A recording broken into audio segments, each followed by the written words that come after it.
성도 여러분 안녕하십니까? 하나님께서 오늘 이 예배에 함께 하시고 또 하나님의 전으로 온 주의 백성들에게 무한한 은혜와 축복 주시기를 간절히 바랍니다. 오늘 저는 문제 해결의 방법이라는 제목으로 함께 은혜를 나누도록 하겠습니다.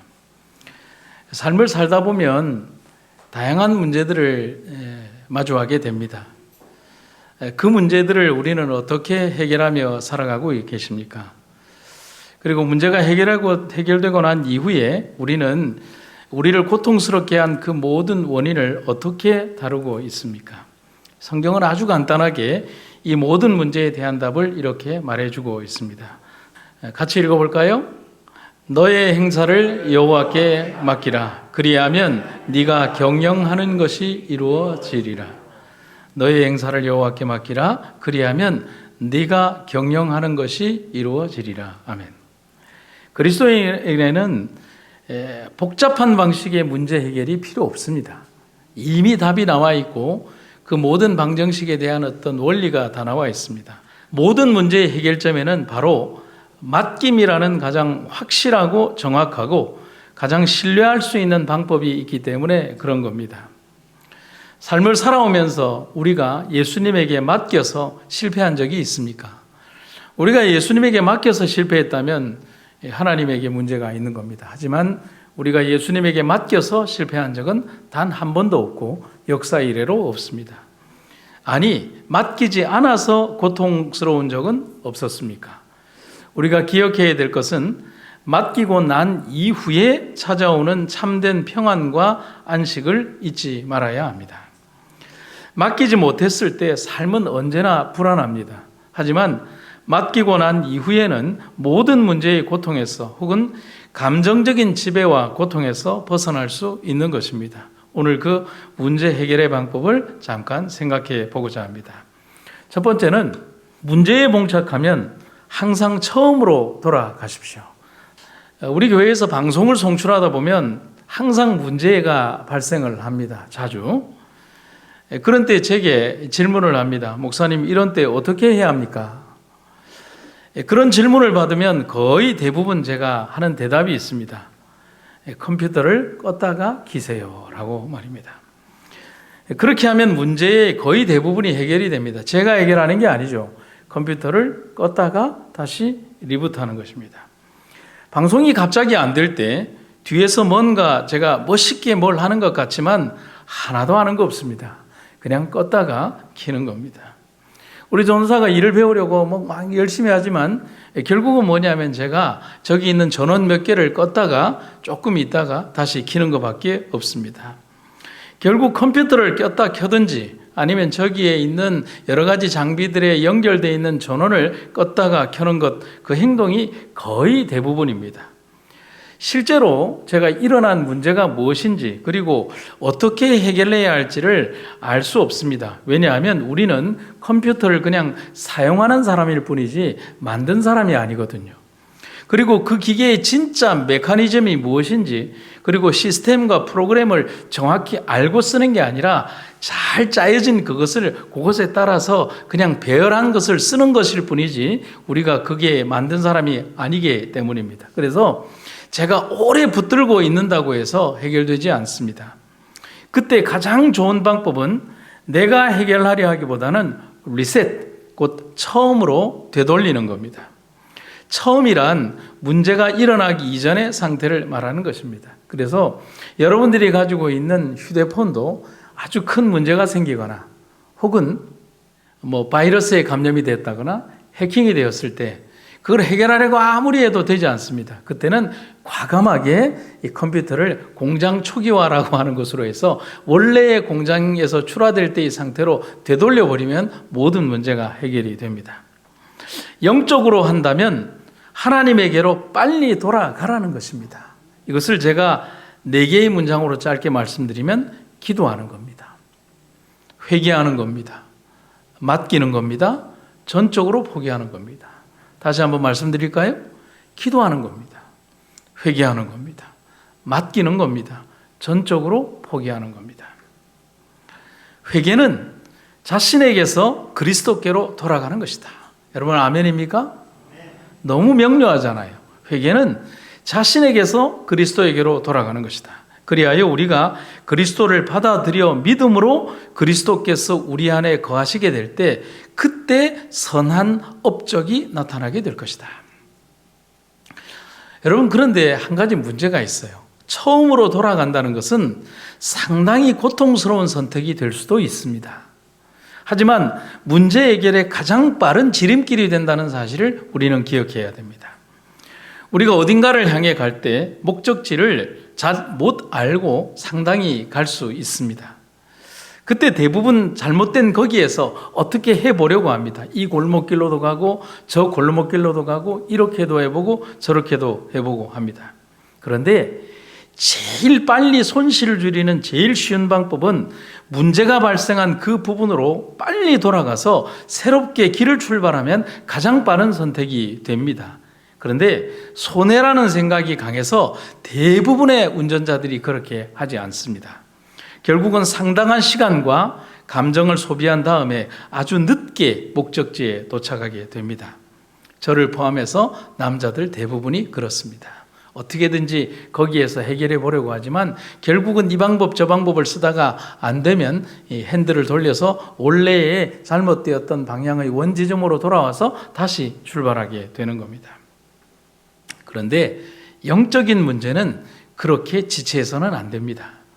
아주 빠른 자아의 포기가 있어야 한다는 겁니다. 내가 나를 포기해야 하나님이 일하실 수 있습니다. 그게 가장 최선입니다. 내가 나를 붙들고 있는데 어떻게 하나님이 이러시겠습니까?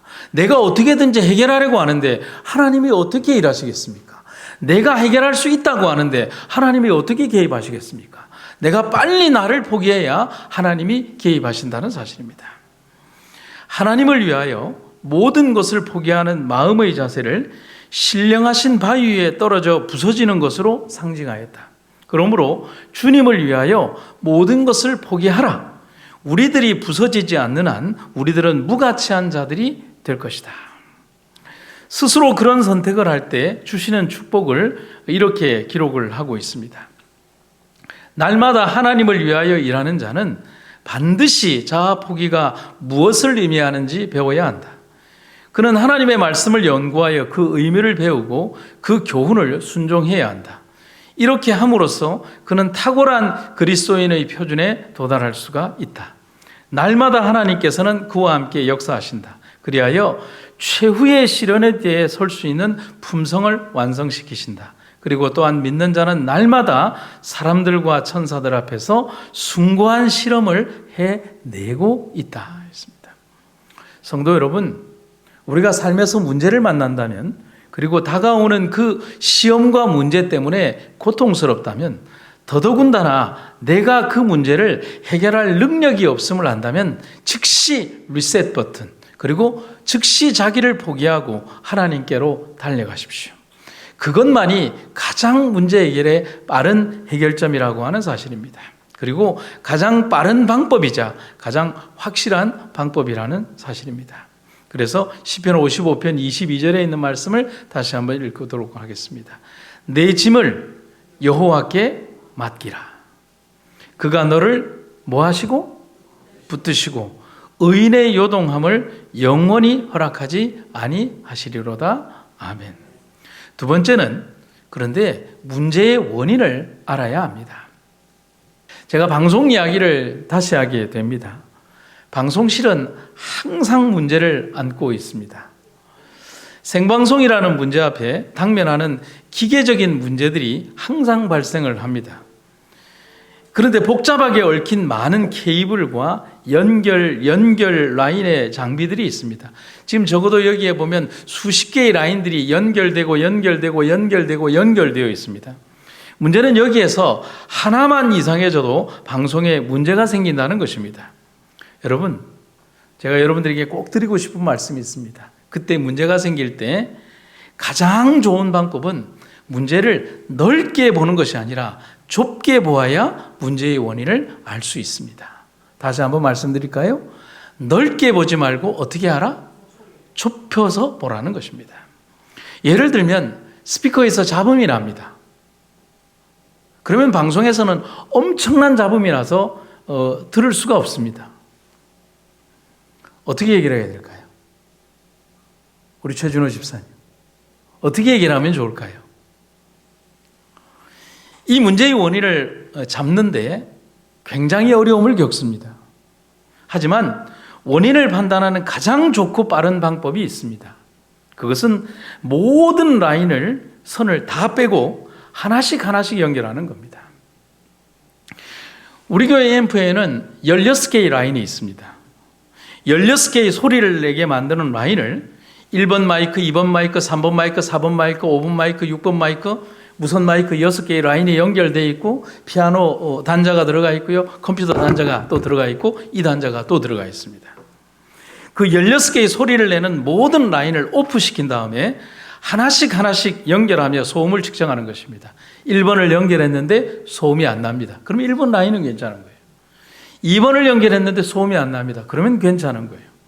그렇게 하면 원인이 금방 드러납니다. 그러면 어떤 특정한 라인에서 잡음이 나면 그 잡음이 난 라인만을 쭉 살펴보는 겁니다. 연결된 단자가 헐거워졌거나 지금처럼 말입니다. 선이 미세하게 단락이 된 겁니다. 영상도 마찬가지입니다. 문제가 있으면 영상이 안 나옵니다. 지난주에도 몇 번 그랬어요. 너무나 당연한 말이죠. 그때는 영상의 배선을 봅니다. 각종 연결된 장비의 라인이 정상적으로 연결되어 있는지, 모든 영상 라인들은 전기가 연결이 되어 있거든요. 그러면 그 전기는 일단 정상적으로 들어오는지, 중간 단계에서 문제는 없는지, 케이블은 정상인지. 성도 여러분, 원인을 모르면 고칠 수 없습니다.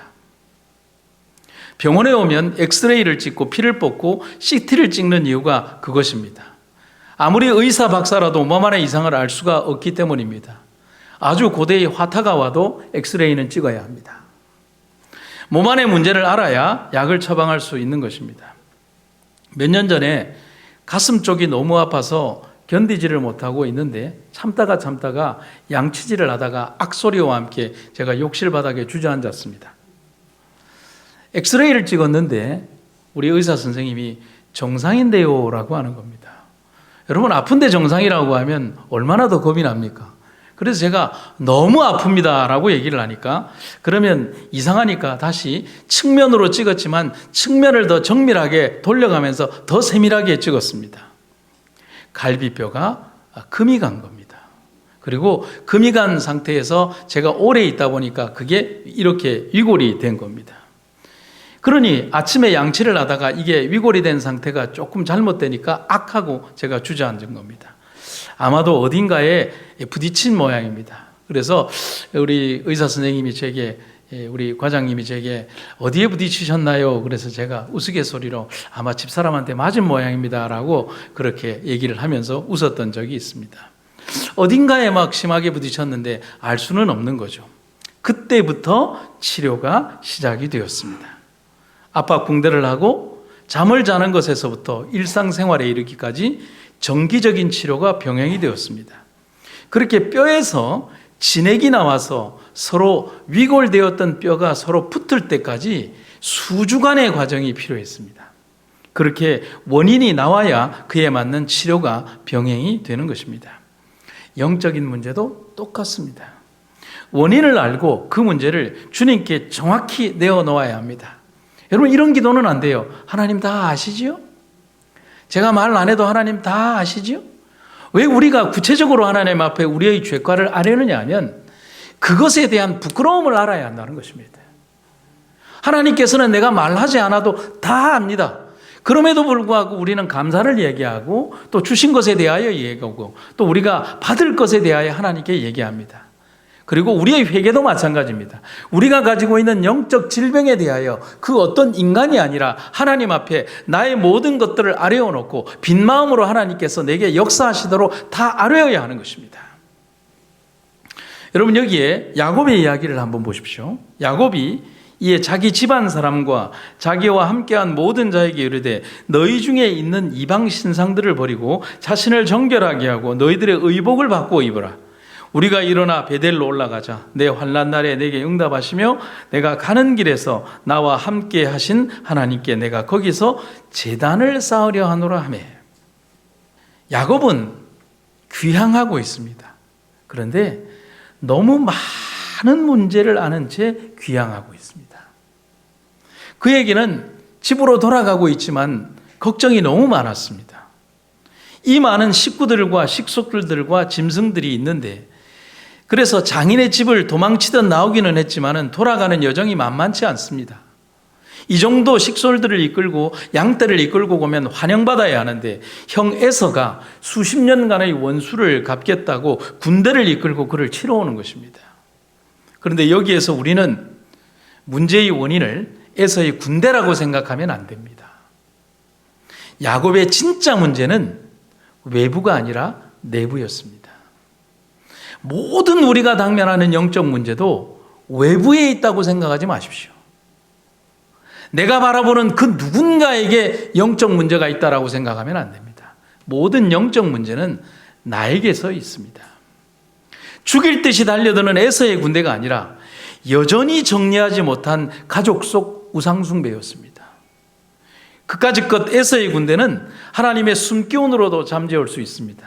여러분, 내가 미치도록 싫어하는 사람이 있습니까? 그 사람 때문에 내가 시험받는 사람이 있습니까? 하나님께서 숨 한 번만 그쪽으로 쉬어버리면 그 사람 아무데나 어떻게 할 수 있습니다. 문제가 아닙니다. 하지만 야곱의 가족들이 버리지 못하고 있는 우상들이 있는 한 하나님이 그를 도우실 수 없습니다. 정확히 말하면 하나님이 그렇게 하지 않으십니다. 그래서 하나님이 야곱에게 뭐 하라고 하십니까? 제단을 쌓으라고 하십니다. 그런데 잘 보면 하나님의 명령에 우리가 기억해야 할 오늘의 주제가 보입니다. 베델로 올라가서 거기 거주하며 네가 네 형 에서의 낯을 피하여 도망하던 때에 너에게 나타났던 하나님께 제단을 쌓으라고 했어요. 그냥 제단이 아니라 어떤 제단이라고요? 네가 네 형 에서의 낯을 피하여 도망갈 때, 네가 잠들고 슬픔에 잠들고 두려움에 잠들었을 때 너에게 나타났던 그 하나님께 제단을 쌓으라는 것입니다. 그런데 묘한 복선이 이루어지죠. 그가 지금 고향으로 돌아가고 있는데 그 형 에서의 낯을 피하여 도망갔던 그 시간에 똑같은 그 장소에서 그 형이 다시 그에게 두려움으로 다가오고 있는 것입니다. 그때 네가 두려움으로 하나님께 매달렸던 그 하나님께 다시 하나님께 매어달리라는 것입니다. 그가 보았던 꿈의 사닥다리의 장소, 울면서 하나님을 찾았던 소년 야곱의 신앙의 첫 출발지, 야곱이 하나님을 만나며 감격해서 이름 붙였던 땅, 어디죠? 베델. 여러분, 리셋입니다. 다시 시작하는 것입니다. 처음으로 돌아가는 것입니다. 그리고 모든 원인을 제거하는 것입니다. 그렇게 하면 된다고 가르쳐 주시는 것입니다. 야곱이 고통 중에 엎드려 있을 때에 여호와께서 그에게 남쪽으로 여행하여 베델로 가라고 지시하셨다. 이곳에 대한 생각은 야곱으로 하여금 천사들과 자비로운 하나님의 약속에 관한 계시뿐 아니라 그곳에서 한 그의 맹세, 곧 여호와께서 자기의 하나님이 되실 것이라는 맹세도 뭐하게 해주셨다? 기억나게 해주셨다는 것입니다. 우리 삶에 존재하는 그 많은 문제들을 나는 어떻게 풀어가야 할까요? 어떻게 풀어갈 수 있을까요? 조금 더 정확히 얘기하면 어떻게 풀어왔을까요? 그래서 바울은 우리가 인생에서 당면하는 문제들이 너무나 크고 무거워서 이런 단식을 하고 있습니다.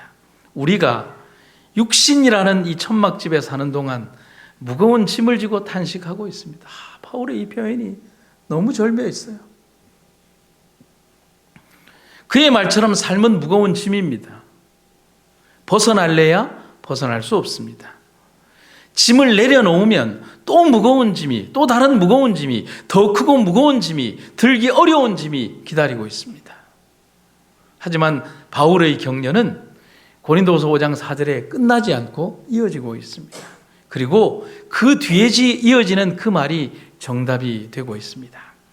하지만 우리는 이 천막을 벗어버리기를 원하는 것이 아니라 그 위에 하늘집으로 덧입기를 원합니다. 그것은 죽을 몸이 영원히 살기 위함입니다. 우리를 위해 이런 일을 이루어 주시고 또한 그 일에 대한 보증으로 우리에게 성령을 보내주신 분은 하나님이십니다. 다시 한번 읽고 싶습니다. 제 마음에 그렇게 감동이 되어 오고 있습니다. 우리는 이 천막을 벗어버리기를 원하는 것이 아니라 그 위에 하늘집으로 덧입기를 원합니다. 결국 바울의 이 말은 무엇을 말하는 것입니까? 하나님밖에 없다는 것입니다. 설교자의 모든 기별은 단 하나입니다. 하나님입니다. 그분뿐입니다. 그 외의 답은 없습니다. 하나님은 우리 삶의 해답이시며 마침표가 되십니다. 하나님은 절대 우리를 고민되게 하지 않으십니다. 오늘 우리에게 다가온 문제, 교회가 지니고 있는 문제, 그리고 삶의 모든 문제는 하나님께 내려놓으면 됩니다. 사랑하는 성도 여러분, 그런 교회와 성도가 됩시다. 그런 나의 삶이 되기를 간절히 바랍니다. 두 인용문을 읽고 제 말씀을 마치도록 하겠습니다. 만일 우리의 마음이 하나님의 영으로 끊임없이 감동을 받지 않는 한 올바로 판단할 수 없는 유한하고 실수가 많은 사람에게 마음의 깊숙한 구석을 열어보이기보다는 오직 예수님께만 은밀하고 타고난 마음의 부패를 고백한다면 하나님께서는 더욱 크게 영광을 받으실 것이다.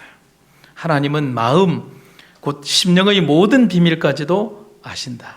그러므로 하나님만이 들으셔야 할 이야기를 인간의 귀에 쏟아놓지 말라. 각 사람마다 자기 스스로가 하나님을 신뢰하는 실제적 경험을 가져야 한다. 사람에게 고백하지 말고 하나님께 마음을 털어놓고 그분께 모든 마음의 비밀을 이야기하라. 크거나 작거나 그대의 모든 어려운 문제를 하나님께 아뢰라. 그리하면 하나님께서 그 모든 곤란을 타개할 방법을 가르쳐 주실 것이다. 오직 하나님만이 그대에게 필요한 도움을 줄 수 있는 길을 알고 계신다. 사랑하는 성도 여러분, 문제 해결의 정답을 이제 여러분 받으셨습니까? 그 정답을 가지고 인생의 날이 얼마가 남았든 살아나가는 동안 그 정답으로 삶의 모든 문제를 해결해 가시기를 주의 이름으로 축원합니다. 사랑의 아버지 하나님, 아무리 가치 없는 꽃이어도 성전에서 피는 꽃이 가장 아름다운 꽃이며 소중한 꽃이라는 것을 잊지 않게 하여 주시옵소서. 삶에서 우리의 삶이 비록 연약하고 소박해 보이지만 주님의 전을 가장 아름답게 꽃피우는 그런 꽃들이 되게 하시고 주의 전 안에서 삶을 영위해가는 우리가 되게 하여 주시옵소서. 우리가 삶에서 당면하는 수없이 많은 문제들에 대하여 고민하고 낙담하지 말고 온전히 주님께 내어 맡기며 주님과 함께 그 모든 것들을 해결해가는 우리가 되게 하여 주시옵소서. 주님, 우리를 위하여 십자가를 지셨고 우리 삶을 위하여 살리시기 위하여 인생의 가장 낮은 곳까지 오셨던 주님의 그 한량없는 은혜를 생각하며 우리가 주님 만날 그날까지 우리 삶 주님께 충성하며 나아가게 하여 주시옵소서. 오늘도 우리를 행복하게 만들어 주시고 우리 삶에 의미를 주시며 우리의 나아갈 바를 인도해 주신 하나님의 놀라운 은혜에 감사드리며 예수님 이름으로 기도드립니다. 아멘.